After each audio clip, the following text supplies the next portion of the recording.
For those with a serious or terminal illness or disability, Canadian courts, lawmakers, and culture say there are only two options: a slow, painful death or a quick, easy, assisted suicide.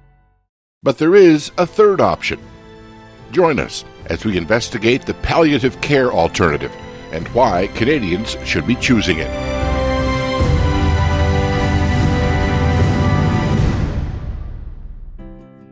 Marietta Linde, I work at Pine Ridge Gardens and Streetlight Ministries, and I live in Dunnville, Ontario. In order to explore the palliative care alternative, we began with a trip to Dunnville, Ontario, to speak with Marietta Linde and her daughter Avery. Their husband and father, Jason Linde, passed away after a 6-year battle with ALS. This is their story. Jason was full of energy. Probably a little bit too much. He was quite rambunctious, but he was also well liked, and he had a good reputation of being very ambitious and a good worker. So we dated for 3 years, and we got married when we were 23, and we lived in Dunnville. And he had his own pig farm at that time, and then he did custom combining and barn cleaning and just about everything. We just turned 31 in September, and then he was feeling very tired, but he was like always nonstop on the go, so we just thought, yeah, no surprise you're tired. But he had some unusual falls, fell down the stairs one time, and he had twitching in his arms. So he says, yeah, make the appointment with the doctor. He had his first doctor's appointment in September. He was officially diagnosed in November, with ALS, and which is very quick. Some people say that it takes sometimes months to get a diagnosis. We worked with the team in the McMaster Hospital with Dr. Turnbull and his ALS team. So he was with us for the duration. 3 to 5 years was his diagnosis. So right away, Jason was the type that, okay, what are we going to do and how are we going to fix this? I was 6 years old when we were told that my dad was diagnosed with ALS. I didn't really get it at first. So my dad was sick. I was just, okay, just keep going on with life. Eventually, he started using a cane to walk, and then eventually he moved to a walker and a scooter, and potentially for us that was fun because we could boot around on the scooter and wheelchair, so it just kind of became part of our life. When he was first diagnosed, then people said, oh, you must be devastated. I wasn't so much devastated, it was like, okay, now what are we going to do? And that was always, Jason's mentality was, he always said it's man's natural desire is to live. Ending his life was never an option or never a consideration. He says even as difficult as the disease was, he wanted to be here with his family. So that's why he did all the, took all the options that he could, in order to be here with his family as long as possible. So considering he had his disease for 6 years, he lived at home and functioned at home until the last month. Relationship stayed the same. He still took the role of a father to us kids. I think the biggest thing that really hit us was when he lost his voice, and then the communication there wasn't as strong, so the relationship wasn't as strong, but the fact that he was still there and you could come talk to him every day. He would listen. He wasn't able to respond quite as fast, but we still sat there. He'd type it out in his box, which we were very thankful for that we could listen to. But otherwise, it was still the same, and the father part.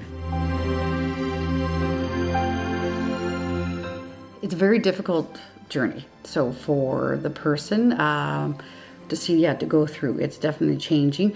There's a lot of equipment and opportunities and people willing to help. We had good care all the way through the doctors. They're accommodating as far as the equipment. Technology is quite something nowadays. The things that are available compared to years ago, as far as communication, as far as eating. It's a very difficult journey. There's no doubt about it, but it is life-changing that you have a whole new appreciation, even as a caregiver or as children, that you have.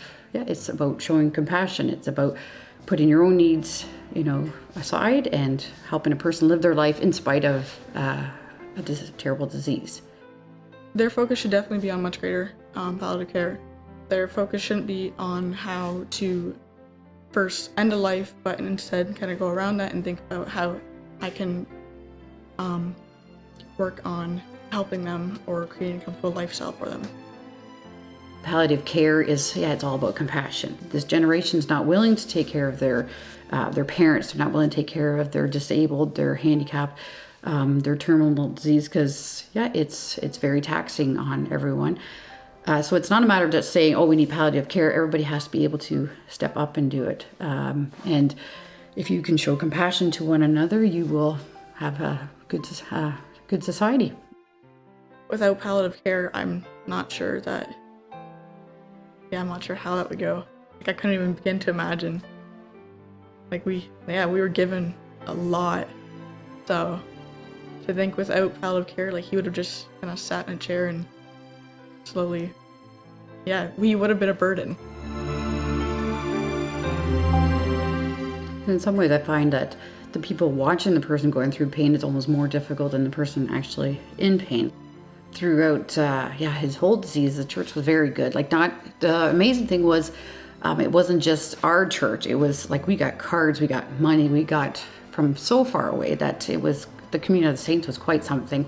That, the cards, and if there was a need, and, people, like when we needed a van, it was there. If we needed to fly somewhere, it was there. So that was quite overwhelming as far as the church. And it's meals, as far as taking care of the kids. There's no problem there. So and then upholding you in prayer, right?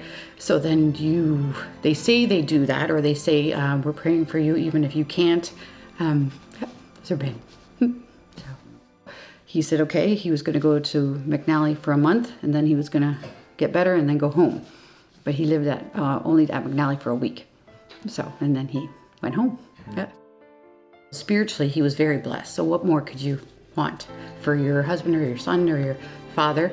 And I think he affected people more through his disease than he did when he was healthy and strong.